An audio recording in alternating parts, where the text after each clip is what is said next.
Jessie అనే 8 ఏళ్ల అమ్మాయి తన హృదయంలో మంచి మనసుతో జీవిస్తుంది. ఆమె తన గోల్డెన్ రిట్రీవర్ అయిన మ్యాక్స్ను ఎంతో ప్రేమించేది. వారి మధ్య విడదీయలేని బంధం ఉంది. ఇద్దరూ పరస్పరం ప్రేమతో మరియు గౌరవంతో వ్యవహరించేవారు. జెస్సీ మ్యాక్స్ను ఎంతో జాగ్రత్తగా చూసుకునేది. సమయానికి అతనికి భోజనం పెట్టి రోజూ వాకింగ్కి తీసుకెళ్లేది. ఆమె ఎల్లప్పుడూ దయచేసి మరియు ధన్యవాదాలు వంటి మర్యాదపూర్వక పదాలను ఉపయోగించేది. తల్లిదండ్రుల సహాయం అడిగినప్పుడు కూడా. ఒక రోజు పార్కులో ఒక బాలుడు తన బంతి కోల్పోయి నిరాశగా ఉండగా మ్యాక్స్ దానిని తెచ్చి అతనికి ఇచ్చాడు. ఆ చిన్నవాడు సంతోషంతో నవ్వాడు. జెస్సీ మ్యాక్స్ను ప్రశంసిస్తూ వెచ్చగా నవ్వింది.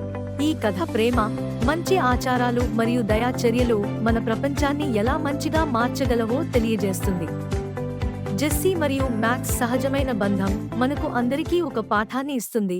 చిన్న చిన్న మంచి పనులు ప్రపంచాన్ని వెలిగించగలవు.